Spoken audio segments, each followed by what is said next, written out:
하고 또 고민하면서 이 창립주일 때 어떤 말씀을 전해야 될까 하는데 굳이 저희가 꼭 맞추려고 한 것은 아닌데 오늘 우리가 계속해서 살펴보고 있는 로마서 말씀이 우리들에게 주시는 말씀이 정확한 말씀이라 생각해서 이 말씀을 정했습니다. 성경봉도 안 할 뻔했는데 성경봉도 하겠습니다.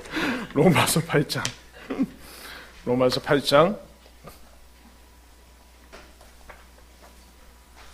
16절에서 18절 말씀입니다.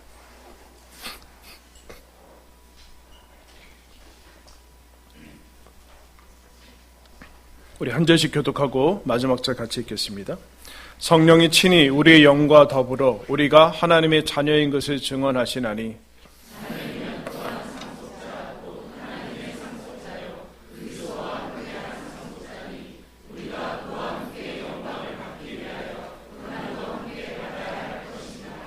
생각하건대 현재의 고난은 장차 우리에게 나타날 영광과 비교할 수 없도다. 아멘. 오늘 하나님께서 성경을 통해서 우리들한테 너희들이 누군지 아느냐? 너희들은 하나님의 자녀다. 그리고 하나님의 자녀라는 것은 하나님 나라의 상속자다. 그렇게 얘기를 하면 또 한 가지 뭐라고 하는가? 너희들은 하나님의 자녀고 하나님의 상속자이기 때문에 예수와 함께 있는 사람이다. 예수와 함께 하는 사람이다. 라고 얘기합니다. 그러므로 하나님 나라라는 그 영광, 영원한 생명, 하나님과 함께 한다라는 그 영광을 받기 위하여 너희들은 지금 예수 그리스도와 함께 고난도 함께 받는 사람이다. 그것이 이름은 교회라고 얘기합니다.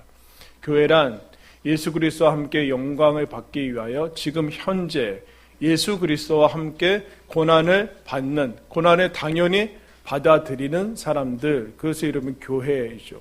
그러므로 메시지 교회는 역시 그리스도와 함께 고난을 받는 사람들이 메시지 교회입니다.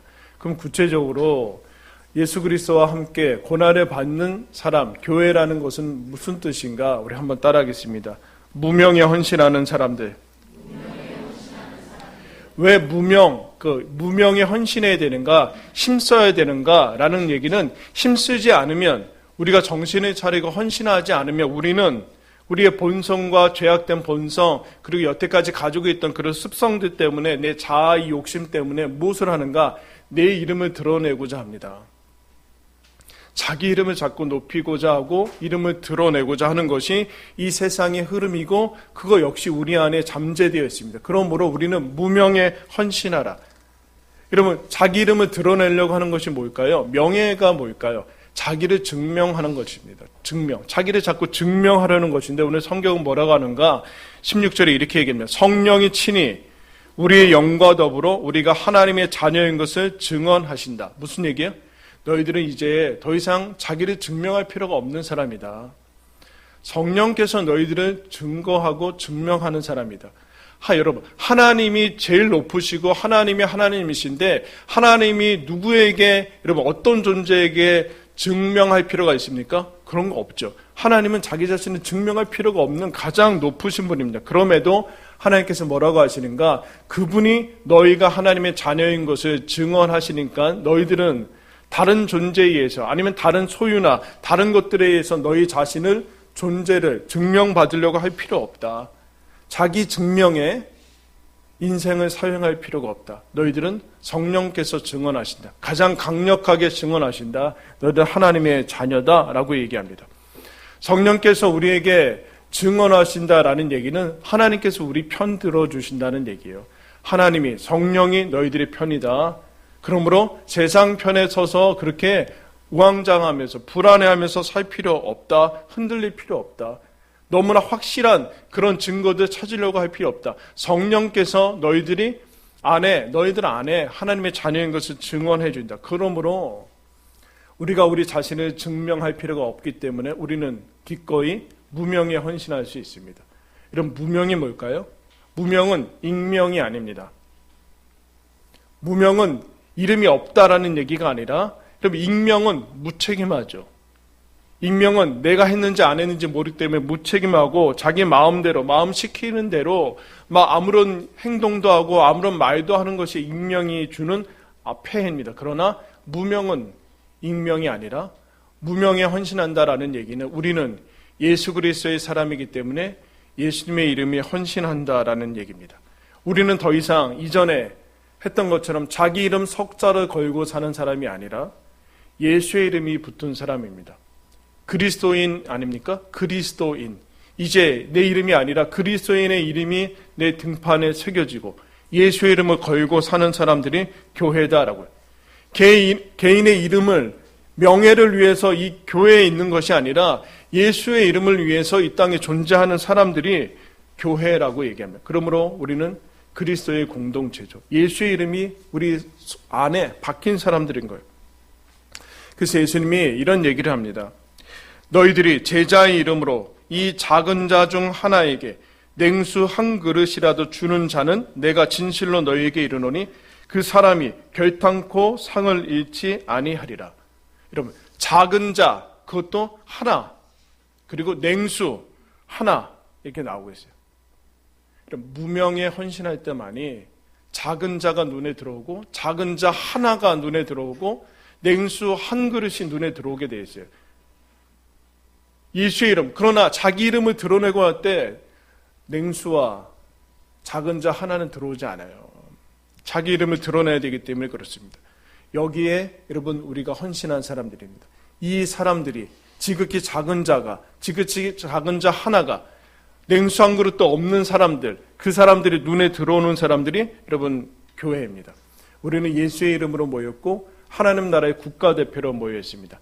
하나님 나라의 국가대표는 예수의 이름을 위해서 사는 사람들입니다. 더 이상 자기 자신을 위해서 사는 사람이 아니라는 것이죠. 우리의 이름은 없어지고 예수님의 이름만 드러나면 된다. 그게 여러분 교회이고 메시지 교회입니다. 우리 메시지 교회는 앞으로, 그리고 처음부터 그랬지만 앞으로 무명에 헌신합니다. 아멘. 그리스도와 함께 고난받는 교회란 어떤 교회인가? 두 번째 따라하겠습니다. 불편에 헌신하는 사람들. 17절의 말씀 보시면 자녀이면 또한 상속자, 곧 하나님의 상속자요 그리스도와 함께한 상속자니 우리가 그와 함께 영광을 받기 위하여 고난도 함께 받아야 할 것이라. 너희들 하나님 나라를 이어받는 유산으로 받는 사람들이다. 여러분 상속자는 상속자 훈련을 받죠. 편한 길로 훈련하는 상속자는 없습니다. 하나님 나라의 영광을 받는 상속자이기 때문에 하나님께서 아주 제일 좋은 코스로 훈련하는데 그것을 뭐라고 하는 고난이다. 여러분 고난은 좀 완화시켜서 뭘까요? 불편한 겁니다. 불편하고 아픈 것입니다. 때로는 고통이 느껴지는 겁니다. 그런데 여러분 언제 우리가 불편함을 느껴요? 언제 우리가 불편함을 느껴요? 감각이 없으면은 불편하지 않거든요. 고통을 느끼지 않습니다. 근데 여러분 고통을 느낀다는 것 자체가 축복이죠. 어떤 한 의사가 이제 한센병 걸리신 이제 분들하고 사역을 하는데 뭐 인간이니까 두렵고 이제 자기도 그게 감염될까봐 주사 여러 개 치료하면서 감염될까봐 뭐 여러 가지 노심초사하죠. 그래서 사역 초기에 아침에 일어날 때마다 발가락을 꼬집었대요. 감각이 있나? 아픈가? 아프지 않은 게 한센병입니다. 고통을 느끼지 않는 게 한센병이죠. 아프고 이 불편한 게 있는가 알아요. 불편함과 고통이 있을 때 우리 감각은 살아있는 것이요 깨어있는 것이죠. 온 감각이 열리는 게 불편한 겁니다. 근데 여러분 세상은 세상이 가지고 있는 마귀를 통해서 세상이 주는 메시지가 있어요. 무엇인가 너희들의 모든 고통을 내가 제거해 줄 것이다. 여러분 이거 좋은 것 같지만 거짓이고 대단히 위험하고 사망으로 끌고 가는 겁니다. 모든 고통은 악하다. 고통에서 다 너희들을 해방시켜주겠다. 근데 하나님은 뭐라고 하는가? 너희들은 그리스도와 함께 고난을 받아야 할 것이나. 아멘? 전 반대되는 얘기를 하고 있어요. 모든 고통을 다 제거해 주겠다. 이런 여러분 이거 사입이고 거짓이고 마귀의 목소리예요. 하나님은 너희들은 그리스도와 함께 고난을 받는 길로 가는 것이다. 편안함과 안락함을 추구하면 당연히 거기에는 사치와 쾌락이 들어가게 돼 있고 당연히 가장 중요한 것은 돈입니다. 쾌락과 사치를 추구하게 될 때 돈이죠. 결국에는 이 세상의 물질과 만몬을 숭배하는 우상 숭배로 빠지게 하는 것이 여러분 이것입니다. 그것은 허영이고 헛된 영광이고 거짓 만족이죠. 그런데도 여러분 왜 우리가 쉽게 여기에 빠지게 되는가? 세상과 사람들과 우리를 포함한 모든 사람이 여기에 자꾸 빠지게 되는가? 여기에 자기 만족을 추구하는 것이 있기 때문에 그래요. 자기 만족. 여러분 신앙은 자기 만족을 추구하지 않고 하나님 영광을 추구합니다. 다른 얘기입니다. 내가 좋으면 좋은 것이 아니라 하나님이 좋아야 좋은 것이 믿음입니다. 그것을 믿고 받아들인 것이 여러분 이제 교회죠. 근데 놀라운 것은 교회 안에서도 이 울타리 안에서도 얼마든지 자기 만족과 편안함과 안락함과 만몬을 숭배하면서 쾌락을 하나님보다 더 사랑할 수 있는 것이 교회 안에서도 가능하다. 교회 역사 가운데 그런 일은 비일비재했습니다. 레디컬 투가더라는 책에 보면은 어느 한 나라를 설명해 주는데 그 나라는 워낙 큰 나라이기 때문에 뭐 이름을 얘기하지 않아도 4,500만이나 되는 그런 사람들이 사는 나라인데 무슬림이 대부분의 사람들입니다. 그런데 종족이 많아서 섬이니까 50개 종족이 살고 있는데 그 중에 가장 큰 종족이 정말 하나님의 은혜로 예수님을 믿게 됐습니다. 그 종족에 들어갔던 선교사가 처음에는 다 살해당하고 살을 다 뜯어가지고 나눠 먹고 그랬는데 두 번째 들어갔던 선교사가 복음을 전해서 그 사람들이 예수님을 믿게 됐습니다. 그런 종족은 어떻게 보면은 집단 개종 같은 그런 일들이 일어나는데 그래서 많은 사람들이 예수를 믿었어요. 무슬림 사회에서 그 종족은 예수를 믿고 가장 큰 어떻게 보면 종족을 이루게 됐습니다. 그런데 그 다음부터 이 사람들이 문제가 일어나기 시작했어요.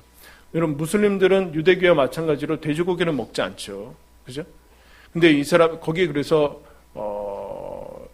진짜 돼지고기 뭐 그런 것들 아주 쉽게 싸게 그렇게 하시는데 이 사람들은 거기에서 자유하게 되니까 돼지고기를 막 먹을 수 있게 됐습니다. 그래서 자기 이웃들 같이 사는 사람들 앞에서도 돼지고기를 막 먹죠. 그럼 무슬림들이 무슨 생각을 할까요? 혐오하고 뭐야 저 완전히 몇천 년 동안 내려온 그리 이상하게 생각하죠. 근데 이 사람들은 심지어 이렇게까지 너희들이 지옥에 가든지 말든지 우리는 돼지고기 맛을 알았기 때문에 돼지고기 먹는 자유를 누립니다. 근데 그게 문제가 아닌 거죠. 그게 문제가 아니라 그 주변 문만 열고 나가면 그리스도의 복음을 들어보지 못한 사람들이 수두룩하고 그런데 이들은 그리스도를 나누고 싶어 하지 않았다. 그리스도를 나누고 싶어 하지 않고 오직 자기들에게 주어진 그런 사소한 자유만 누리게 됐습니다. 대신 이렇게 얘기합니다. 대신 예수 믿는 사람들끼리 갖가지 활동을 벌이며 즐겁게 지내는 데 초점을 맞췄다. 시내 곳곳에 예배당을 지었다. 수많은 교단들이 형성되고 30개가 넘는 신학교가 생겼다. 국내 전도를 담당하는 선교위원회까지 만들고 필요한 조직은 다 갖췄다. 현재 사는 이 저자의 친구가 이렇게 얘기했습니다. 목사님, 교회의 틀은 완벽하게 잡혀 있어요. 그러나 없는 건 그리스도의 심장입니다. 교회 아니라는 거죠. 거기에 그리스도의 심장이 없습니다. 뭐가 없을까요? 여기에는 불편함이 없습니다.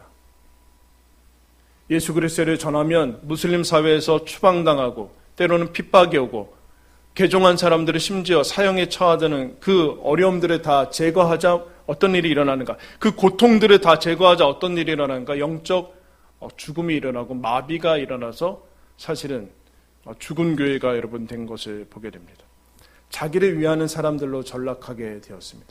하나님의 영광을 위하는 사람들이 아닌 것이죠. 왜냐하면 고난과 불편함에 헌신하지 않았기 때문에 그렇습니다. 고난에 헌신하는 사람들, 불편함에 헌신하는 사람들이 교인이고 이 땅에 있는 하나님의 상속자입니다. 여러분 사도 바울이 예수 그리스도를 믿은 다음에 이 사람이 어떤 일들에 이제 헌신하게 되는가라는 것이 이제 고린도 후서에 나오는데 한번 보겠습니다. 고린도 후서 뒤쪽에 죄송한데 히터 좀 꺼주세요. 고린도 후서 11장 신약성경 298쪽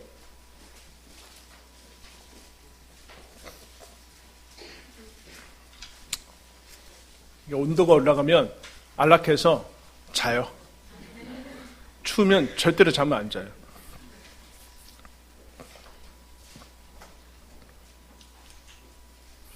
11장 23절부터 제가 읽겠습니다. 그들이 그리스도의 일꾼이냐 정신없는 말을 하거니와 나는 더욱 그러하도다. 내가 수고를 넘치도록 하고 옥에 갇히기도 더 많이 하고 매도 수없이 맞고 여러 번 죽을 뻔하였으니 유대인들에게 40에서 하나 감한 매를 5번 맞았으며 3번 태장으로 맞고 1번 돌로 맞고 3번 파선하고 일주야를 깊은 바다에서 지냈으며 여러 번 여행하면서 강의 위험과 강도의 위험과 동족의 위험과 이방인의 위험과 신의 위험과 광야의 위험과 바다의 위험과 거짓 형제 중의 위험을 당하고 또 수고하며 애쓰고 여러 번 자지 못하고 줄이며 목마르고 여러 번 굶고 춥고 헐벗었느라. 이 외의 일은 고사하고 아직도 날마다 내 속에 눌리는 일이 있으니 곧 모든 교회를 위하여 염려하는 것이라. 누가 약하면 내가 약하지 아니하며 누가 실족하게 되면 내가 애타지 아니하더냐. 내가 부득불 자랑할진대 내가 약한 것을 자랑하리라. 주 예수의 아버지 영원히 찬송할 하나님이 내가 거짓말 아니하는 것을 아시느니라. 다메섹에서 아레다 왕이 고관이 나를 잡으려고 다메섹 성을 지켰으나 나는 광주리를 타고 들창문으로 성벽을 내려가 그 손에서 벗어났노라. 나는 수없이 맞았고 수없이 고생했고 위험에 처했고 그랬다. 근데 여러분 이 얘기 왜 하는지 아십니까? 당시 거짓 사도들이, 거짓 교사들이, 거짓 그리스도인들이 자기들이 진짜 사도고 사도 바울이 가짜다. 어떻게 진짜 사도인데 진짜 사도면 저렇게 고생을 할 수 있느냐 이런 얘기를 했어요. 그러면서 가짜 사도들과 가짜 크리스찬들이 우리에게 있는 이 영광, 이미 주어진 영광의 화려함들을 자랑하기 시작했어요. 거기에 고린도 교회가 넘어갔어요. 그런데 사도 바울이 내가 진짜 사도다, 내가 진짜 사도인 증거를 대줄까 하면서 이거 내는 거예요. 그리고 이거를 뭐라 그러는가? 바보 설교라고 그래요. 바보. 여기 자랑할 건 없어요, 여러분. 다 못난 것 아닙니까? 그런데 거짓 교사들에게 없는, 거짓 사도들에게, 거짓 크리스찬, 거짓 교회에 없는 것이 무엇인가? 그거는 고난이다. 위험이다. 위험에 자원하는 것, 고난에 자원하는 것은 그것이 가장 교회와 교회됨이 아닌 것을 구분하는 기준이다라고 얘기를 하고 있어요. 근데 여러분 근데 마지막에 이건 왜 붙었을까요? 내가 누군가 유대인들이 나 죽이려고 할 때 몰래 광주리 타고 도망갔다? 이건 왜 갑자기 붙었을까요? 나는 슈퍼맨이 아니다 이 얘기예요. 나는 슈퍼맨이라서 맞지 않아도 안 아프고 위험을 그렇지 않고 너희들과 똑같은 평범한 사람이다. 나는 유대인들이 죽으려고 할 때 무서워서 도망갔던 사람이다. 나는 똑같은 너희들과 그런 사람이다. 그럼에도 예수 그리스도를 알고 나는 고난의 자원에서 그 길로 걸어가고 있다. 이것이 참된 교회와 참된 신앙인들의 모습이다. 그렇게 얘기를 합니다. 그래서 우리가 일주일 동안 새벽 기도를 깨우면서 뭐라고 하는가? 그리스도의 남은 고난을 내 육체에 채운다. 교회를 위해서 그 괴로움을 기뻐하고 남은 고난을 채우는 것, 그것이 교회다라고 얘기합니다. 하나님과 이제 나 자신만을 위해서 살지 않고 하나님께서 주신 것을 그런데 여러분 왜 사도 바울이 불편했을까요? 불편함에 자원했을까요?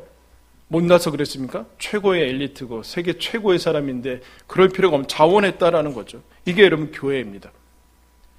여러분 2개 살 수 있을 때 하나 사면 불편합니다. 방을 하나 지금 있는 데서 방을 하나 줄이면 불편합니다.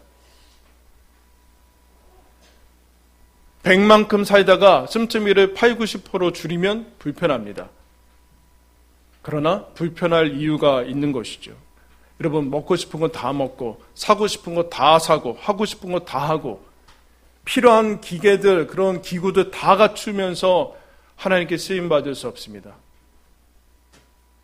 교회는 하고 싶은 것을 다 하는 것이 아니라 하나님이 하라는 것을 하는 겁니다. 그러므로 해야 되는 것들을 하다 보면 하고 싶은 것을 할 수 없습니다.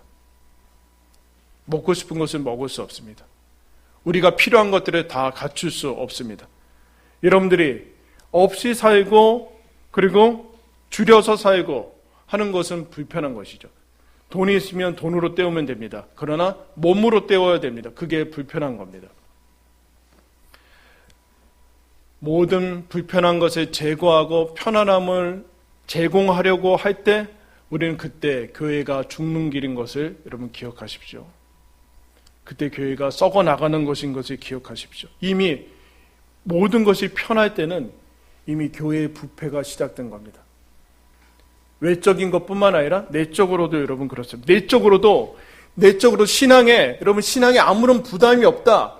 아무런 부딪힘이나 그런 어떤 부담으로 하나도 다가오지 않고 너무 편안하고 그렇다. 신앙에 여러분 하나님의 말씀들을 여러분들이 외면하고 있어서 그래요. 자기 자신을 부인하고 십자가 지고 쫓으라. 주님, 아버지와 우리 가족들과 작별하게 해주세요. 그냥 와라. 작별할 시간 없다. 부모님이 돌아가셨어요. 장례 치르고 오게 하세요. 그럴 시간 없다. 죽은 자들로 장례하게 해라.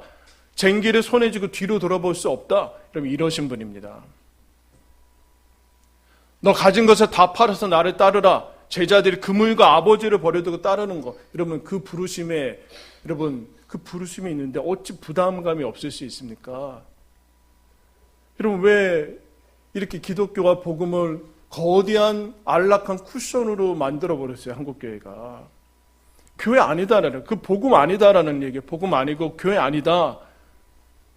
너희들이 그리스도와 함께 고난을 받고 있느냐? 아직 영광받을 단계는 아니다. 하나님 나라 가서 영광받는 것이다. 그러므로 여러분, 메시지 교회는 앞으로 불편하며 헌신합니다.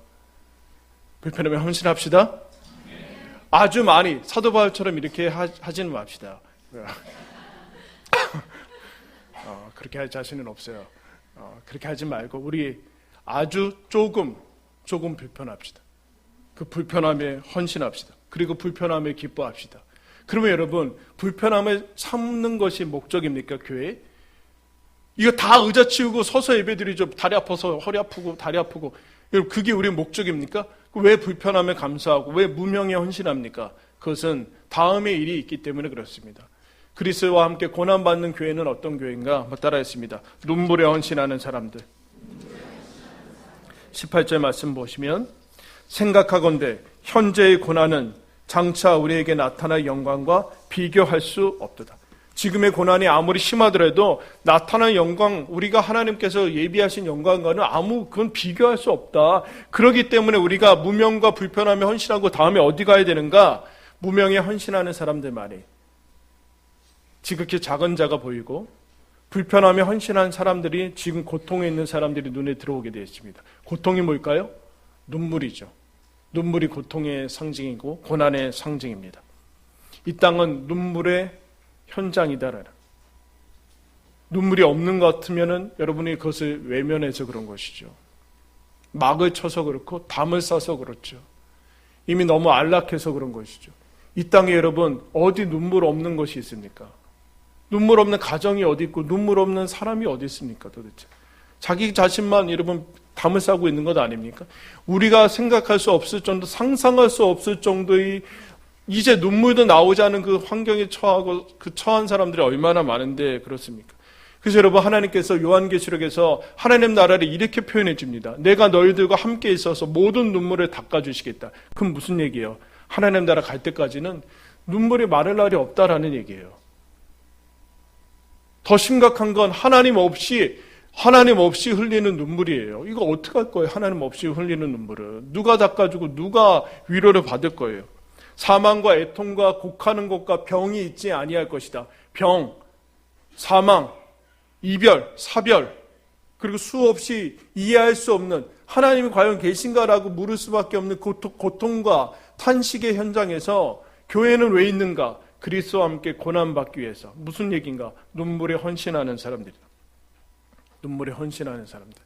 우리가 불편함을 찾는 이유, 이 눈물을 함께 흘리기 위해서 그렇습니다. 필립 얀시라는 사람이 교회, 나의 고민, 나의 사랑이라는 책에서 한 이야기를 들려주고 있어요. 어떤 한 사람이, 한 남자가 이제 소아병동, 여러분 대형 병원 가면은 제일 마음 아픈 곳이죠. 거대한 건물 한 채가 아이들만 있는 병동이에요. 그것도 중증, 소아암이나 아니면 화상 환자들을 돌보는 자원봉사를 시작합니다. 맨 처음에는 그냥 가서 여러 가지 일들 도와주기 시작했는데 가서 아이들 격려하고 웃겨주는 정도인데 그러다가 이 사람이 이제 광대로 완전히 이제 광대 노릇을 하는 데로 가요. 어떤 사람이 처음에 광대 코를 선물해줘가지고 그거 붙이다가 얼굴 분장하고 나중에는 옷도 줘서 옷도 입고 신발도 신게 되고 그래서 완전히 이제 모든 광대 분장을 하고 이제 자원봉사를 합니다. 이미 은퇴하신 분이 그분한테 넘기고 이제 가신 거라고 이제 얘기하는데, 그래서 그 사람이 이런 얘기를 해요. 처음에는 곤혹스러웠다. 이 병동에 오면 끔찍한 것들을 봐야 한다. 죽어가는 아이들, 불의의 사고로 사지가 절단된 아이들은 우리는 불시에 접한다. 대다수 사람들이 그렇다. 이 사회는 고통에 대면하는 법을 가르치지 않는다. 우리는 면전에서 그런 장면을 접하기까지 결코 고통에 대해 말하지 않는다. 그래서 이 사람들과 같이 사역한 사람이 그 병동, 소아병동에서 고질라라는 영화를 이제 아이들 그 영화 있지 않습니까? 그 영화를 보여주려고 하고 있어요. 그 와중에 이제 아이들한테 이제 자기가 할 수 있는 광대 분장을 이제 재밌게 해주는데, 화학 치료를 받아가지고 머리가 다 빠진 아이가 있었어요. 다 빠진 아이가 있었는데, 그 아이도 분장을 막 해주는데 머리가 다 빠졌으니까, 근데 옆에 있는 아이가 아저씨 제 머리까지 해주세요. 머리 없거든요. 다 빠져서. 근데 그 아이가 그 당사자가 오케이. 그래서 머리 여기 없는 데까지 분장을 이제 다 해줍니다. 그 모습을 보고 있는 아이 누나가 아저씨 우리 고질라 영화 제 동생 머리에다 대고 봐요. 빔 프로젝트를 여기다 쏘자는 거예요. 근데 그 당사자가 좋다고, 재밌을 거다고. 그래서 그 고질라라는 영화를 그 아이 머리에다 상영해서 봅니다. 참 대견스러운 아이였다, 그렇게 얘기합니다. 그러나 유쾌한 순간은 잠깐이다. 의사들이 회진할 때면 우리는 다 이 유쾌한 순간에 없어진다. 불에 데워서 살이 일그러진 아이들, 독한 치료로 머리털이 빠진 아이들. 그러나 와 보면 안다. 이 아이들이 정말 아파하고 두려워 떨고 죽어갈 때 우리들 마음 또한 많이 아파서 어디 다른 곳에 그 마음을 슬쩍 떼어두고 왔으면 싶었다. 와서 보면 안다. 그걸 보고 나면 우리 마음이 얼마나 아픈지 정말 보면 안다. 안 보면 마치 이것이 없는 것처럼 무감각하게 살아간다라는 일. 그러면서 어느 날은 나는 팝콘을 들고 돌아다닐 생각을 했다. 한 아이가 울고 있으면 내가 가서 팝콘으로 아이의 눈물을 쿡 찍어낸다. 그리고 그 팝콘은 내 입속으로 또는 아이의 입속으로 가뿐하게 던져 넣는다. 우리는 눈물을 먹으며 함께 앉아 있는다. 아이가 눈물을 흘리니까 그 팝콘으로 아이의 눈물을 찍어서 자기가 먹고 아이도 먹고, 우리는 눈물을 먹으며 함께 앉아 있는다. 이것이 교회다, 이렇게 얘기합니다. 그러면서 필립 얀시가 다른 누군가의 고통에 대해 마음의 결을 맞추는 것, 그것이 교회 사역이고 그것은 다른 사람의 눈물을 먹는다는 뜻이다. 교회가 고통과 어려움이 예상된다고 해서 그것을 회피할 때 교회는 그 자체로 고통과 어려움에 직면한다. 교회는 눈물에 헌신하는 사람들이죠. 예수님을 대신하는 것은 아닙니다. 교회는 예수님을 대신하는 데가 아니라 예수님과 함께 하는 데입니다. 예수님이 그 눈물의 현장에 함께 아직도 고통당하고 고난당하는 자들과 함께 하고 있기 때문에 교회는 그곳에 함께 하는 것입니다.